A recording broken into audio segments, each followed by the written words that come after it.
Okay, நம்ம CCNA கிளாஸ்ல மெயினான ஒரு கான்செப்ட் என்னன்னா நாட் தான். Okay, not stands for network address translation. இந்த நாட் எந்த இடத்துல எப்போ தேவைப்படும்?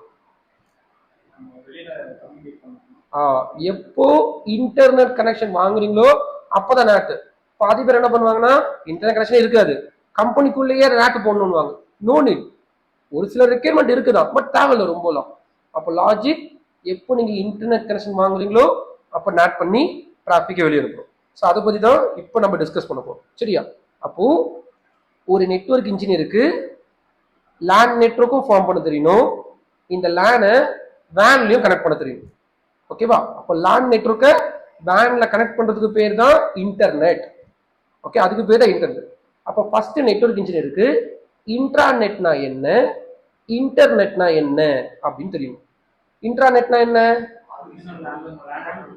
Okay, super. இன்ட்ராநெட்னா என்னன்னா கம்பெனிக்குள்ள இருக்க நெட்வொர்க்கு பேரு இன்ட்ராநெட். இன்டர்நெட்னா என்ன? Okay, super. நிறைய பேர் இன்டர்நெட்னா சரியான புரிதலே இல்லாம இருப்பாங்க. இன்டர்நெட்னா இன்டர்நெட் எங்க இருந்து வருது, இன்டர்நெட் டேட்டா சென்டர்ல இருந்து வருது, இன்டர்நெட் சேட்டலைட்ல இருந்து வருது. ஒண்ணுமே இல்ல, கேபிள் தான். என் கம்பெனிக்குள்ளேயும் கேபிள் இருக்கு, என் ரோடை தாண்டியும் கேபிள் இருக்கு. என் கம்பெனிக்குள்ளேயும் கேபிள்ல சிக்னல் போகுது, ரோடை தாண்டியும் கேபிள்ல சிக்னல் போகுது. என் கம்பெனிக்குள்ள இருக்க கேபிள்ல சிக்னல் போச்சுன்னா அந்த சிக்னலுக்கு பேரு இன்ட்ராநெட். அது இன்டர்நெட் கிடையாது, அதுக்கு பேரு இன்ட்ராநெட். அதே சிக்னல் தான் கொஞ்சம் தாண்டி வெளியே போகுது, அந்த சிக்னல் வெளியே போச்சுன்னா அதுக்கு பேர் என்னது?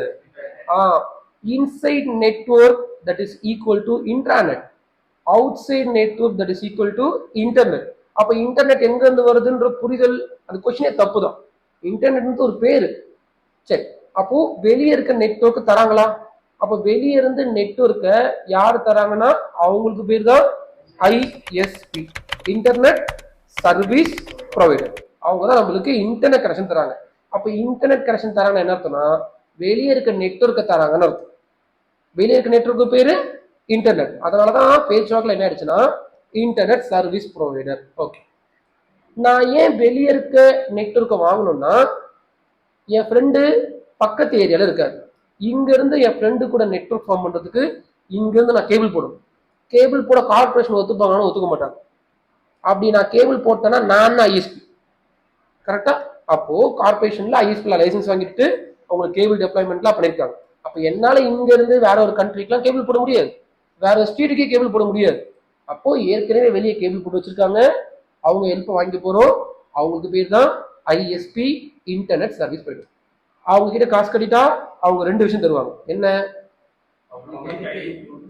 ஃபர்ஸ்ட் கேபிள் தந்துருவாங்க, அவங்க சைடுல இருந்து கேபிள். இது வரைக்கும் பாருங்க, நான் என்ன பண்ணிருக்கேன்னா நம்ம இன்ஸ்டியூட்ல யாரெல்லாம் சிசிஎன்ஏ கோர்ஸ் படிக்கிறாங்களோ எல்லாமே ரியல் டிவைஸ்ல பிராக்டிஸ் பண்ணணும்னு ஆசைப்பட்டு ரியல் இன்டர்நெட் கனெக்ஷன் வாங்கியிருக்கோம்.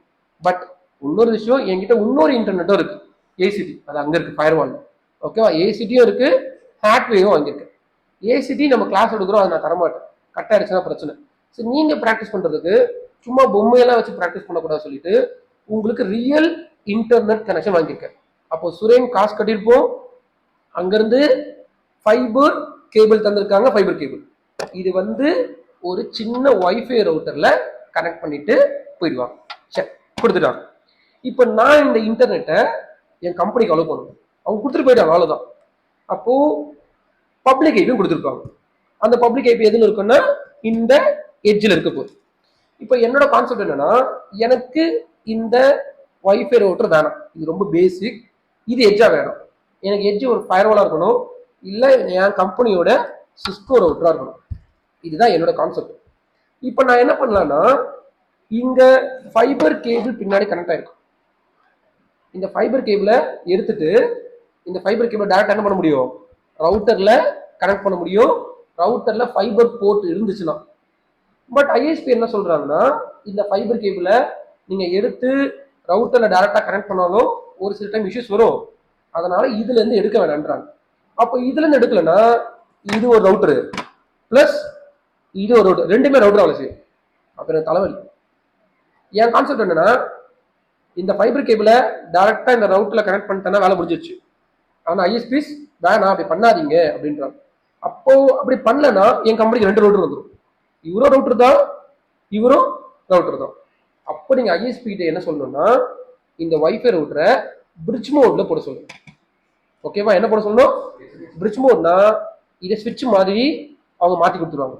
அப்போ இனிமே இது ரவுட்டரா வேலை செய்யாது. இப்போ நீங்க என்ன பண்ணணும்னா இதுல ஒரு லேண்ட் கேபிள் எடுத்துக்கணும், யூடிபி கேபிள்.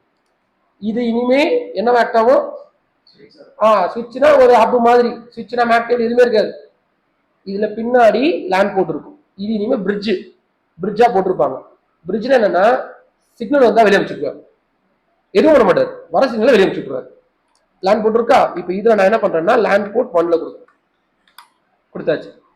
இப்போ இதுல இருந்து உங்களோட ரவுட்டர், இப்போ இதுதான் என்னோட எட்ஜ் ரவுட்டர். இந்த எட்ஜ் ரவுட்டர் மாடல் நம்பர் என்ன வச்சிருக்கோம்? நம்ம லேப்ல 1905 இருக்கு. இதுல 2 ஜிகாபிட் இன்டர்ஃபேஸ் இருக்கா? உங்க இஷ்டம் எதனோட கொடுத்துருக்கோங்க. நான் ஜிகாபிட் 0/0 தரேன், கொடுத்துரு. இப்ப கணக்கு யோசிச்சு பாருங்க. வெளியே இருந்து என்ன கேபிள் வந்துச்சு? Fibre cable. அந்த ஃபைபர் கேபிள் எதுல வந்து கனெக்ட் ஆயிருக்கு? ஒரு குட்டி டிவைஸ்ல. அந்த டிவைஸ்ல இருந்து என்ன கேபிள் வெளியே வந்திருக்கு? யூடிபி கேபிள் வெளியே வந்திருக்கு. அது இப்போ எங்க கனெக்ட் ஆயிருக்கு? இங்க. இப்ப இவர் இங்க என்னதான் பண்ண போறாருன்னு சொல்றேன், முடிஞ்சா புரிஞ்சுக்கணும். இவர் சிக்னல் கன்வர்ஷன் மட்டும் தான் இனிமே பண்ணுவார். இதுல 2 கேபிள் கனெக்ட் பண்ணிருக்கோம் இந்த வெள்ளை கலர் பாக்ஸ்ல. என்னென்ன கேபிள்? Fibre, UTP. ஃபைபரோட சிக்னல் என்ன? லைட். யூடிபியோட சிக்னல் என்ன? சூப், எலக்ட்ரிக்கல். இவர் ஒன்னே தான் பண்ணுவாரு, வெளியே அந்த லைட் சிக்னல் வரும், அதை இவரு எலக்ட்ரிக்கலா மாற்றுவாரு. இதுக்கு மேல இதை வைஃபை ரவுட்டர்னு பேர் சொன்னாலும் தப்பு தான், இதை ஸ்விட்ச்னு சொன்னாலும் தப்பு தான், எதுவுமே கிடையாது. சிக்னல் கன்வெர்ட் பண்றதுக்காக வச்சிருக்கோம். ஏன் இதை வச்சிருக்கோம்னா ஐஎஸ்பி என்ன சொல்றாங்கன்னா டைரக்டா ஃபைபரை இதுல போட்டா எடுத்துக்காது, நீங்க வேணா கன்வெர்டர் யூஸ் பண்ணிக்கோங்க. அப்போ இனிமே இது வைஃபை ரவுட்டரா வேலை செய்யாது. இந்த ஆண்டனா, இந்த வைஃபை ரவுட்டர் எல்லாமே வேஸ்ட். புரியுதா? அப்போ இனிமே எட்ஜ் டிவைஸ் இதுதான். அப்போ இது பாக்ஸே ஒரு கேபிள் மாதிரி அர்த்தம். எல்லோ கலர்ல சிக்னல் வருதா, பச்சை கலர்ல வெளியே வந்துடும். அப்போ இனிமே இது டிவைஸே கிடையாது, ஆனா பவர் தரணும், சிக்னல் கன்வெர்ட் பண்றது. சரி, இப்போ இதுதான் எட்ஜ் டிவைஸ். இப்போ என்ன பண்ணணும்னா இதுல இருந்து ஒரு லேண்ட் கேபிள் எடுத்து உங்க லேண்ட் ஸ்விட்ச்ல என்ன பண்ணணும்? கனெக்ட் பண்ணணும். அதுதான் முக்கியம். லேண்ட் கேபிள் ஒன்று எடுங்க பாஸ். இங்கே இருக்கு, வெயிட் பண்ணுங்க. சிஸ்கோ ஸ்விட்ச் இருக்க மேலங்கண்ணா எடுத்துரும். இதெல்லாம் நீங்க கம்பெனில போயிட்டு யாரும் சொல்லி தர மாட்டாங்க. கம்பெனில போயிட்டு வேலை செய்யணும், உட்காந்து வாங்க இதை போடுங்கலாம் சொல்லி தர மாட்டாங்க. அதெல்லாம் இங்க படிச்சிடணும். அப்போ இது வேன் இன்டர்ஃபேஸ். அப்போ ஜிகாபிட் 0/0ன்றது வேன் இன்டர்ஃபேஸா கன்சிடர் ஆகிடும். இப்போ இன்னொரு லேண்ட் கேபிள் எடுத்து இங்க இருந்து உங்களோட லேண்ட் ஸ்விட்ச்ல கொடுத்தோம். அது சிஸ்கோவோ, ஜுனிப்பரோ, அருபாவோ, அது பிரச்சனை இல்லை. லேண்ட் ஸ்விட்ச்ல கொடுத்தாச்சு. இந்த லேண்ட் ஸ்விட்ச்ல உங்க கம்பெனி எல்லாரும் கனெக்ட் ஆயிருக்கும். பிசி, உங்களோட லேப்டாப்பா இருக்கட்டும். ஓகே, வைஃபை வச்சுக்கலாம், வைஃபை ரோடு அதை அப்புறமா சொல்லித்தரேன். ஓகேவா? அப்போ எல்லாமே இதுதான் உங்களோட லேண்ட் ஸ்விட்ச். இதுல உங்க கம்பெனியை நீங்க கனெக்ட் பண்ணிருங்க. கனெக்ட் பண்ணியாச்சா? இப்போ இன்னொரு எக்ஸாம்பிள் சொல்றேன். இதுல இருந்து ஒரு லேப்டாப் கனெக்ட் பண்ணிக்கலாம். ஒரு யூடிபி கேபிள் கொடுங்க, சும்மா ரப்பா ஒரு யூடிபி. அவ்வளோ கொடுங்க பார்த்து. இப்போ இதுல இருந்து இதான் லேண்ட் ஸ்விட்ச். இது உங்களோட லேப்டாப்ல கனெக்ட் பண்ணும். கரெக்டா? லேப்டாப் இந்த லேப்டாப்ல ஈத்தர்நெட் போர்ட்ல கனெக்ட் பண்ணிடுங்க. இப்போ என்ன பண்ணுவீங்களோ அதெல்லாம் தெரியாது. இந்த லேப்டாப்புக்கு இன்டர்நெட்டை வர வைக்கணும். நோட்டை பார்க்க போறோம், புக்கை பார்க்க போறோம்னா you are not a engineer. Course படிக்கிறவங்க, கோர்ஸை படிச்சு முடிச்சாச்சுன்னா கடன் பார்க்காம ப்ராக்டிஸ் பண்ணணும். இப்போ நானா இருக்கட்டும், ஏமன் சாரா இருக்கட்டும், சசி அவங்களா இருக்கட்டும், பார்க்காம இன்டர்நெட் வர வைப்போம். எப்படி வர வைப்போம்னா அவ்வளோ படிச்சிருக்கோம், அவ்வளோ ப்ராக்டிஸ் பண்ணியிருக்கோம். படிச்சிருக்குன்றதை விட அவ்வளோ கஷ்டப்பட்டுருக்கும். அதே கஷ்டம் நீங்கள் பார்த்தீங்கன்னா நோட்டே இல்லாமல் இன்டர்நெட் வர வைக்க முடியும்.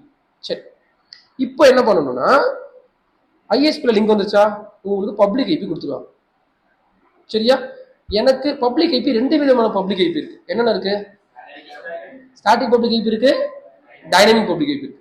நான் காசு கட்டி ஸ்டாட்டிக் பப்ளிக் ஐபி வாங்கிட்டேன். ஓகேவா? எனக்கு ஸ்டாட்டிக் பப்ளிக் கொடுத்துருவாங்க. அந்த பப்ளிக் ஐபியை இந்த 2 இன்டர்ஃபேஸ்ல எந்த இன்டர்ஃபேஸ்ல அசைன் பண்ணணும்? கீழே இருக்குது ஜிகாபிட் 0/0. ஏன்னா அதுல தான் வேன் கேபிள் கனெக்ட் ஆயிருக்கு. கரெக்டா? அப்போ கீழே இருக்கிறது தான் வெளியே இருந்து இங்க இருந்து வருது. இங்க பப்ளிக் ஐபி பேச முடியும். இது மேல இருக்கிறதுக்கு பிரைவேட் ஐபி. இந்த கேபிள் போய் சுவிட்சில் கனெக்ட் ஆயிருக்கு, சுவிட்சில் தான் லேப்டாப் கனெக்ட் ஆயிருக்கு. இப்போ இந்த லேப்டாப்புக்கு இன்டர்நெட் வர்றதுக்கு நிறைய விதமா பண்ணலாம். ஃபர்ஸ்ட் இந்த லேப்டாப்புக்கு என்ன பண்ணணும்னா ஐபிஎஸ்என் பண்ணணும். எந்த நெட்ஒர்க்ல இருந்துன்னா பிரைவேட் நெட்ஒர்க்ல இருந்து தான் ஐபி அட்ரஸ் நீங்க அசைன் பண்ணணும். இந்த லேப்டாப்புக்கு நீங்க ஐபிஎஸ்என் பண்ணலாம், இல்லைன்னா டிஹெச்சிபி படிச்சிருக்கீங்கன்னா ஸ்விட்ச்லயோ ரவுட்டர்லயோ டிஹெச்சிபி போட்டு வர வச்சிடலாம்.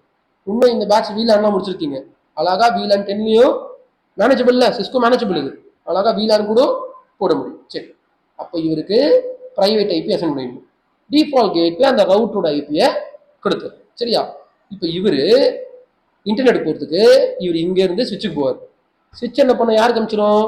ரவுட்டர் அமிச்சிடும். இப்போதான் பிரச்சனை. இங்க இருந்து நான் இன்ஸ்டாகிராம்னு அடிக்கிறேன். இன்ஸ்டாகிராமுக்கு 31 நெட்வொர்க்கோ 40 நெட்வொர்க்கோ இருக்கு. அப்போ டிராஃபிக் இந்த லேப்டாப்ல இருந்து யாருக்கு போவோம்?